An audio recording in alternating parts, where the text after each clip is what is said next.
Oi pessoal, eu sou o Oscar Bardelli, aqui do Além do Oscar, e hoje eu vou falar um pouquinho com vocês sobre o Festival de Cannes. O Festival de Cannes vai acontecer entre os dias 13 e 24 de maio de 2025, e essa edição é especial para o Brasil por alguns motivos que eu vou falar aqui nesse vídeo, então vem comigo.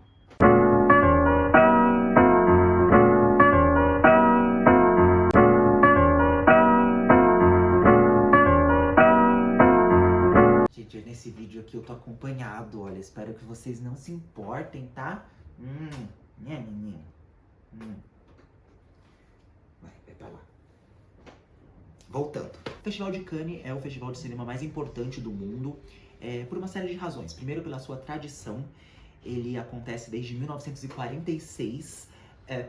Na verdade, assim, ele ia acontecer pela primeira vez, ter a sua primeira edição realizada no ano de 1939. Mas aí, por conta do começo ali da Segunda Guerra Mundial, as coisas já estavam meio tensas, essa primeira edição foi cancelada e o festival só foi retomado em 1946, já o primeiro ano do pós-guerra. E desde então, ele só não foi realizado em duas ocasiões.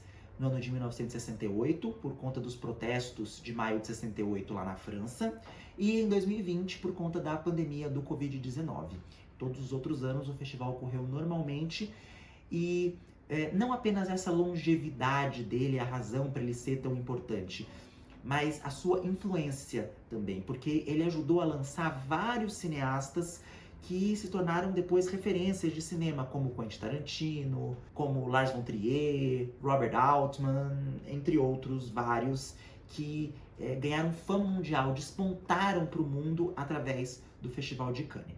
Mas se você quiser saber um pouquinho mais sobre a história do Festival de Cannes, eu vou fazer um vídeo especial falando sobre os meus vencedores favoritos ali ao longo de todos os anos do festival. Então fica ligado aqui no canal porque vem muita coisa sobre o Festival de Cannes por aí. Além disso, ele é um festival muito eclético. Ele traz desde filmes do cinemão hollywoodiano até filmes mais art house. Ele vem tentado nos últimos anos trazer cineastas de diferentes países, como a gente vai ver na lista que eu vou falar pra vocês daqui a pouco da seleção desse ano. Então por esses motivos ele é tido como um festival de cinema mais importante, mais relevante que acontece no mundo. É interessante também dizer que o Festival de Cannes ele também é muito importante para a economia local da cidade de Cannes.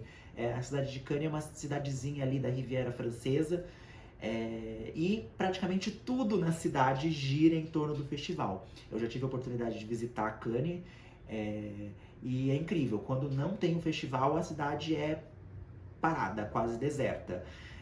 Mas tem ali o Palácio do Festival, que é um ponto turístico, onde as pessoas vão tirar fotos, os hotéis onde as celebridades se hospedam, sempre usam isso de propaganda.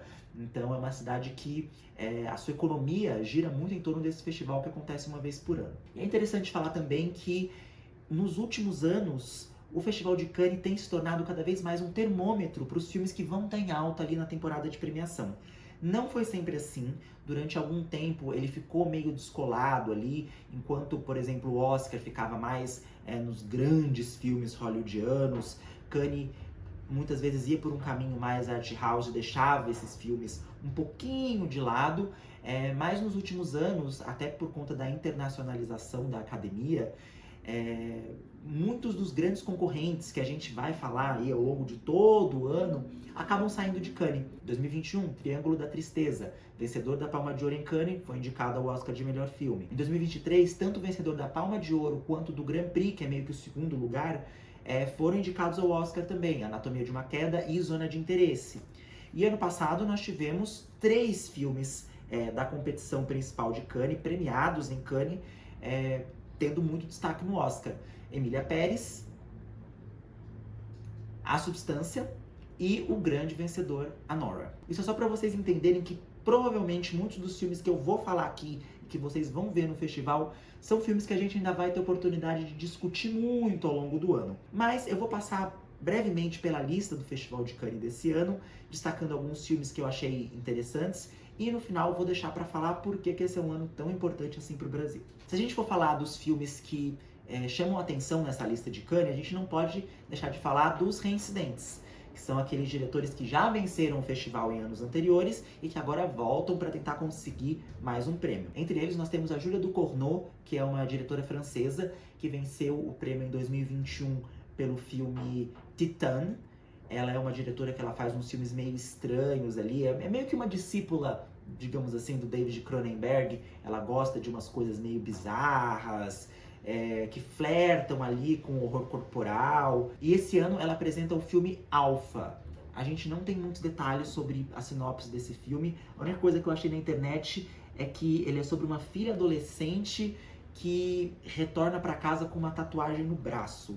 É basicamente só isso que a gente sabe sobre o filme até agora, mas vindo da Júlia Ducournau, a gente pode esperar contornos um tanto quanto bizarros aí para essa história. Outro diretor, ou melhor, outros diretores que também já venceram Cannes e voltam esse ano, são os irmãos Dardenne, eles que são cineastas da Bélgica. Eles já venceram 2 vezes a Palma de Ouro com o filme Rosetta, de 1999, e A Criança, de 2005. E agora eles voltam com The Young Mother's Home, ou A Casa das Mães Jovens. O filme ainda não tem título em português, mas traduzindo seria A Casa das Mães Jovens, que é um filme justamente que mostra 5 mulheres que são mães jovens e que moram juntas. Os irmãos Dardenne, eles têm esse estilo de cinema meio câmera na mão, assim, meio naturalista, que é um tipo de cinema que conquista bastante o público de Cannes. E eles já venceram a Palma de Ouro 2 vezes. Se eles vencerem esse ano de novo, eles vão se tornar os primeiros cineastas a conquistarem 3 Palmas de Ouro. Ninguém até hoje conseguiu esse feito. Nós também temos alguns diretores bem pop esse ano em Cannes. Como eu disse, Cannes gosta de mesclar um cinema um pouquinho mais pop e um pouquinho mais de arte, fazer essa mescla aí. Esse ano nós temos, por exemplo, o novo filme do Ari Aster, diretor de Hereditário, de Midsommar, e ele volta com o filme Eddington. E tudo que a gente sabe sobre esse filme até agora é que ele é um western de humor negro, que vai ser estrelado pelo Joaquin Phoenix e pelo Pedro Pascal. O que é bem curioso, né? O Ari Aster, que é o diretor que a gente está acostumado a ver fazendo terror, filmes com um viés aí psicológico muito forte, vai fazer um western. Tô bastante curioso para ver. Outro diretor que volta a Cannes esse ano é o Richard Linklater. Ele que é o diretor de Boyhood, que eu acho que é o trabalho mais conhecido dele, junto com a trilogia Before.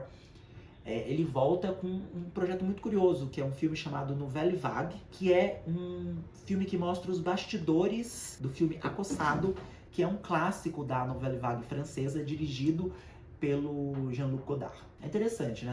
Do Richard Linklater a gente não sabe nunca muito bem o que esperar.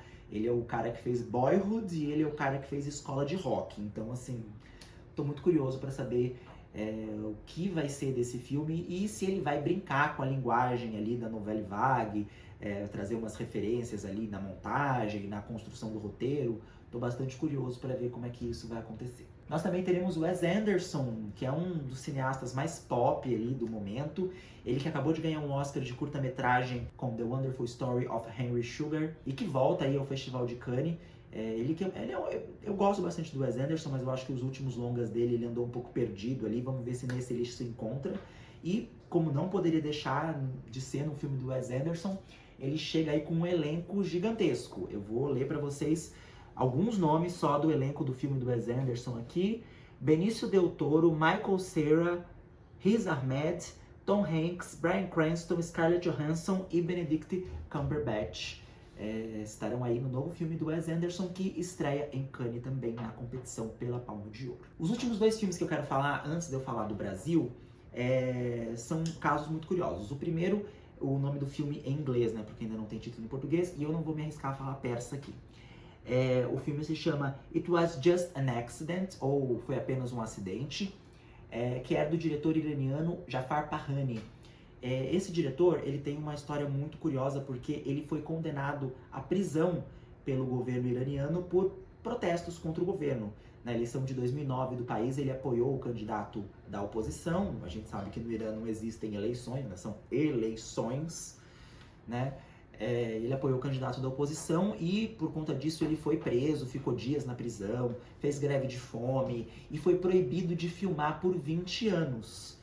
Só que ele continua filmando na clandestinidade, enviando os filmes dele para fora do Irã por pendrive. Então, assim, é um cinema político, é um cinema de guerrilha mesmo, e todos os filmes dele são, de uma forma ou de outra, criticando esse autoritarismo absurdo que atualmente reina no Irã. O último filme dele foi Táxi, de 2015, que inclusive ganhou o Urso de Ouro no Festival de Berlim, outro dos festivais mais importantes do mundo. E agora ele volta com esse novo filme em Cannes. E o outro filme que eu quero comentar também, que me chamou a atenção na lista, é o Sentimental Valley, dirigido pelo Joachim Trier, ele que é primo do Lars von Trier, e ele já esteve em Cannes, fez muito sucesso em Cannes alguns anos atrás, com o filme A Pior Pessoa do Mundo. E agora ele volta com esse Sentimental Valley, estrelado pela mesma atriz do A Pior Pessoa do Mundo, a Renate Hansby, ela que inclusive, por aquele filme, ela ganhou o prêmio de melhor atriz em Cannes. E uma coisa interessante, e que faz eu ficar bem interessado nesse filme, é que ele já tem distribuição garantida nos Estados Unidos pela Neon.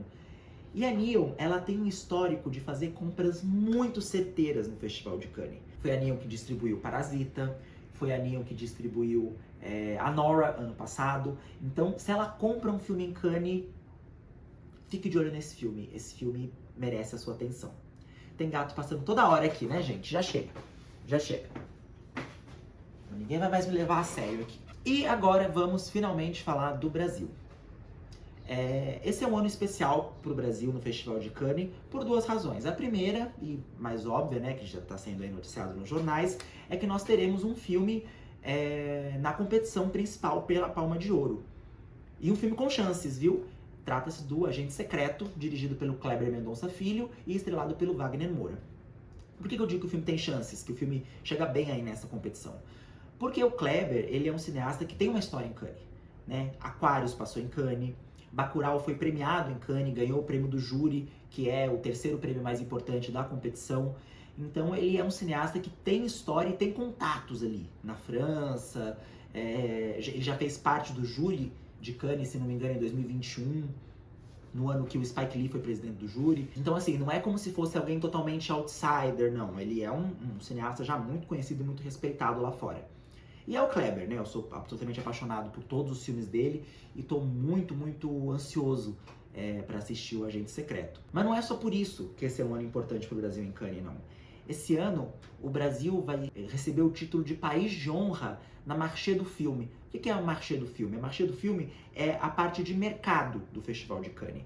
É um evento que acontece também todo ano, onde produtores, diretores, pessoas ligadas a esse universo cinematográfico do mundo inteiro vão lá para apresentar seus projetos, para fazer contatos, buscar parcerias. E o Brasil vai ter um grande destaque nesse evento. Ele foi escolhido como o País de Honra. Então ele vai para Cannes esse ano com a maior delegação da sua história. E a Marché do Filme é uma excelente oportunidade para criar parcerias, para fazer contatos. Então, vários produtores, vários diretores que querem tirar os seus projetos do papel vão ter ali a oportunidade de fazer contato com produtores de outros países para tentar uma coprodução, vão ter ali a oportunidade de vender as suas histórias, vender os seus projetos. E isso é extremamente importante, principalmente se a gente levar em consideração, primeiro, um momento maravilhoso, extraordinário que o cinema brasileiro está vivendo, com a visibilidade que Ainda Estou Aqui trouxe pra gente, com a vitória no Oscar. E é muito importante que o Brasil consiga aproveitar essa onda, conseguir aproveitar esse momento em que o mundo inteiro está olhando para o nosso cinema para fazer novas produções com orçamentos maiores, maiores acordos de distribuição internacional e etc. É muito bonito o Brasil estar vivendo esse momento agora, porque nós, historicamente, nós sempre fomos um país que teve muita dificuldade em fazer coproduções, em conseguir parcerias para os seus filmes. Principalmente pelo fato de que nós falamos português. E, por exemplo, para os nossos vizinhos é muito fácil, a Argentina e o Chile fazerem uma coprodução ali, porque eles falam a mesma língua, o filme vai ter uma receptividade boa em ambos os mercados. E agora para o Brasil, que fala português, é muito mais difícil conseguir atrair esse interesse de investimento externo. E esse momento de visibilidade que o Brasil está vivendo com a vitória no Oscar, aliado a essa oportunidade de ser o país de honra da Marché do Filme no Festival de Cannes, isso é assim, uma oportunidade gigantesca para que excelentes projetos saiam dali. Então, resumindo, pessoal, essa lista de Cannes está bem promissora. Eu não sei dizer ainda se eu gosto mais da lista desse ano ou da do ano passado, mas de qualquer forma tem muito filme interessante para a gente discutir aí. Com certeza Alguns desses títulos vão ser muito comentados ao longo do ano, em outras premiações e etc. E eu queria fazer um convite para vocês ficarem ligados aqui no canal. Eu vou postar um conteúdo especial falando sobre a história de Cannes. Vou falar dos meus vencedores favoritos, fazer recomendações aqui para vocês. Vou falar também da participação do Brasil no festival, com foco especial para O Pagador de Promessas, que até hoje é o único filme latino-americano a vencer a Palma de Ouro em Cannes. E eu espero que, pegando esse gancho do festival, eu consiga fazer com esse canal aquilo que realmente me motivou a criar essa plataforma, que é poder falar de filmes do mundo inteiro. Não ficar só na bolha ali de Hollywood, do Oscar, realmente falar além, né? Como o nome do canal diz, é ir além, é apresentar para as pessoas novos cinemas, novas linguagens, novos diretores, explicar como essas linguagens estão conectadas com a história dos seus países, a situação política dos seus países, a cultura dos seus países, e nada melhor do que um festival tão diverso como o Festival de Cannes, que tem tanta história, para a gente poder fazer essa discussão através de excelentes filmes. Então é isso, pessoal. Espero que vocês tenham gostado. Até a próxima. Tchau!